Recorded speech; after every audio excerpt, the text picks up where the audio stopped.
तीसरे दिन भी अलीगढ़ मुस्लिम विश्वविद्यालय में तनावपूर्ण शांति रही। हालांकि जुम्मे पर हिंदूवादी संगठनों ने प्रदर्शन करने की चेतावनी जारी की थी, लेकिन वो नहीं आए। उधर जुम्मे की नमाज अदा करने के बाद एएमयू के छात्र नारेबाजी अंदर ही कर रहे हैं। पिछले 3 दिन से अलीगढ़ मुस्लिम विश्वविद्यालय में तनाव बरकरार है। पुलिस फोर्स काफ़ी मात्रा में तैनात किया गया है।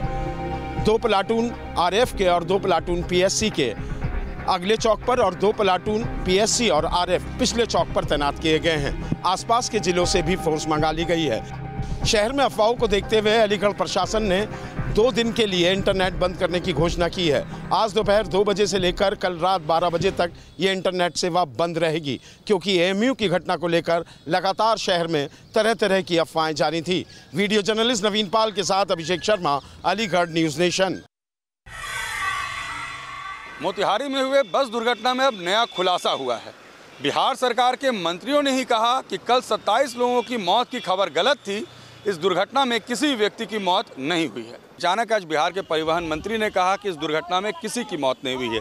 आपदा प्रबंधन विभाग के मंत्री ने भी ये कहा कि कल जो खबरें आई थी दरअसल वो दूसरे से सुनकर गलती से ये आंकड़ा बता दिया गया था। इस दुर्घटना में किसी के भी अवशेष नहीं मिले हैं। इस पूरी खबर के बाद अब सरकार की फजीहत शुरू हो गई। इधर विपक्ष ने मुख्यमंत्री से स्पष्टीकरण मांगा है कि आखिर कैसे तमाम तरीके से ये बयान आने लगे कि लोगों की मौत हुई है और अब सरकार ही कह रही है कि इस दुर्घटना में किसी की मौत हुई ही नहीं।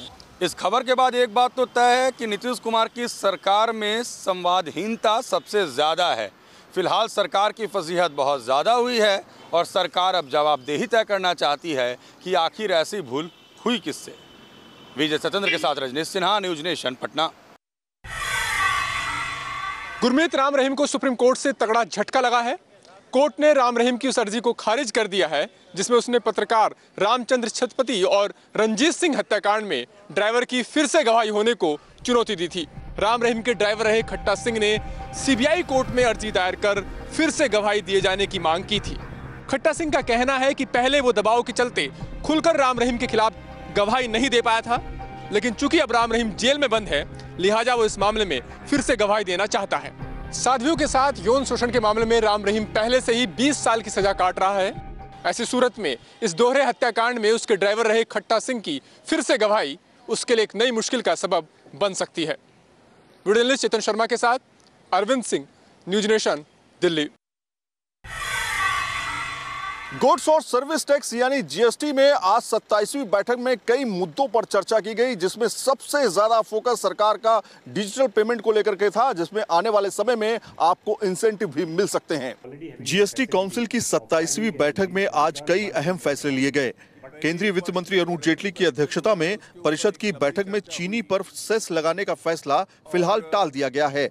साथ ही जीएसटीएन को सरकारी कंपनी बनाने पर फैसला किया गया है। जीएसटी में कैशबैक योजना पर राज्यों की आपत्ति के बाद सहमति नहीं बनी। जीएसटी काउंसिल की बैठक में ग्राहकों को कैशबैक के तौर पर रियायत देने पर भी विचार किया गया। जीएसटी काउंसिल की आज की बैठक में फिलहाल शुगर पर सेस लगाने को टाल दिया गया है। वहीं पेट्रोलियम पदार्थों को जीएसटी पर लाने पर फिलहाल चर्चा नहीं हुई। माना यह जा रहा है आने वाले समय में 28वीं बैठक में इस पर चर्चा हो सकती है। वीडियो जर्नलिस्ट अनूप यादव के साथ Syed Aamir Hussain, News Nation, Delhi. Kathua gangrape और हत्या के मामले में फैक्ट फाइंडिंग टीम ने आज अपनी रिपोर्ट पीएमओ को सौंप दी है। इस टीम ने अपनी रिपोर्ट में सीबीआई द्वारा की जा रही जांच पर कई सवाल खड़े किए हैं। फैक्ट फाइंडिंग टीम ने क्राइम ब्रांच की जांच पर सवाल उठाते हुए कहा कि पोस्टमार्टम रिपोर्ट में बच्ची के शरीर पर किसी भी प्रकार की चोट के निशान नहीं मिले। चार्जशीट के अनुसार कम से कम 3 लोगों ने लगातार 4 दिन तक बच्ची के साथ रेप किया है। फिर ऐसा कैसे मुमकिन है कि 6 दिन तक लगातार रेप के बाद बच्ची के शरीर पर सिर्फ खरोंचों के निशान हों। रिपोर्ट सौंपने के बाद फैक्ट फाइंडिंग टीम केंद्रीय राज्य मंत्री जितेंद्र सिंह से भी मिली, जिसके बाद ये टीम गृह मंत्री राजनाथ सिंह से भी उनके आवास पर मिली और उनको रिपोर्ट सौंपी। फिलहाल सरकार इस टीम द्वारा सौंपी गई रिपोर्ट की जांच कर रही है। वीडियो जर्नलिस्ट हरीश शर्मा के साथ दीपक सिंह रावत, न्यूज़ नेशन, दिल्ली। भारत के नेशनल इन्वेस्टिगेटिव एजेंसी ने फिलीपाइंस में आईएसआईएस से जुड़े एक महिला से पूछताछ किया। यह महिला तमिलनाडु और केरला में गिरफ्तार किए गए नासिर और सिराजुद्दीन से संपर्क में थी। आईसिस से संबंधित जांच के दौरान 3 आरोपियों को गिरफ्तार किया गया जो तमिलनाडु और केरला के हैं। इंट्रोगेशन में यह पाया गया कि तीनों आरोपी फिलीपाइंस के आईसिस आतंकवादी कैरन हैविडन से ऑनलाइन संपर्क में थे। आतंकवादी कैरन फिलीपाइंस में कई फेसबुक पेज और व्हाट्सएप ग्रुप चलाती थी। भारत समेत कई देशों से अपने ऑनलाइन सहयोगियों को आईसिस की तरफ से लड़ने उकसा रही थी। फिलीपाइंस ऑफिशियली सबूत सौंपने का एनआईए इंतजार कर रही है ताकि भारत में आईसिस से जुड़े मुजरिमों पर सख्त से सख्त कार्रवाई की जा सके। वीडियो जर्नलिस्ट पारसारथी के साथ श्री प्रपंच, न्यूज नेशन। राजस्थान सरकार के 10 संसदीय सचिवों की नियुक्ति वैध है या नहीं, इसको लेकर आज हाईकोर्ट में हुई सुनवाई। अदालत ने याचिकाकर्ता से पूछा, संसदीय सचिवों को क्यों नहीं बनाया पार्टी। सरकार के 10 संसदीय सचिवों की नियुक्ति वैध है या नहीं, इसको लेकर हाईकोर्ट में सुनवाई हुई। दरअसल सभी संसदीय सचिवों को हाईकोर्ट में इनकी नियुक्ति को तत्काल रद्द किए जाने को लेकर एक याचिका विचाराधीन है, जिस पर आज सुनवाई हुई। अदालत ने याचिकाकर्ता से संसदीय सचिवों को पार्टी नहीं बनाने पर सवाल किया। इस पर याचिकाकर्ता ने कहा, सुप्रीम कोर्ट का आदेश साफ है, लिहाजा संसदीय सचिवों को पार्टी बनाने की आवश्यकता नहीं है। इस पर अदालत ने महाधिवक्ता को निर्देश दिए, अगर पार्टी बनाने का कोई आदेश है तो उसे अदालत में पेश करें। सरकार की चिंता ये है, अगर हाईकोर्ट का फैसला सरकार के खिलाफ गया तो चुनावी साल में विपक्ष को एक और मुद्दा सरकार पर हमला करने का मिल जाएगा। वीडियो जर्नलिस्ट महेश शर्मा के साथ लाल सिंह फौजदार, न्यूज नेशन, जयपुर। चीन ने भारतीय दवाइयों के लिए अपने दरवाजे खोले हैं। भारत से चीन में जाने वाली 28 दवाइयों पर चीन ने इंपोर्ट ड्यूटी हटाई है। चीन के साथ बढ़ते व्यापार घाटे को कम करने के लिए भारत की एक बड़ी मांग यह थी कि उसकी कंपनियों को दवा निर्यात करने की अनुमति दी जाए। चीन अभी तक इस बारे में काफी नानुकुर कर रहा था, लेकिन प्रधानमंत्री नरेंद्र मोदी और राष्ट्रपति शी चिनफिंग की वार्ता के 2 दिनों के बाद ही चीन ने 28 तरह की दवाइयों पर इंपोर्ट ड्यूटी हटा दी है। यह फैसला 1 मई 2018 से लागू होगा। यह भारत और चीन के बढ़ते व्यापार घाटे को कम करने में अहम साबित होगा। विश्व के दवाइयों के व्यापार में भारत का नंबर 3रा है। भारत से औसतन हर साल 18,000 करोड़ रुपए का दवाइयों का व्यापार होता है।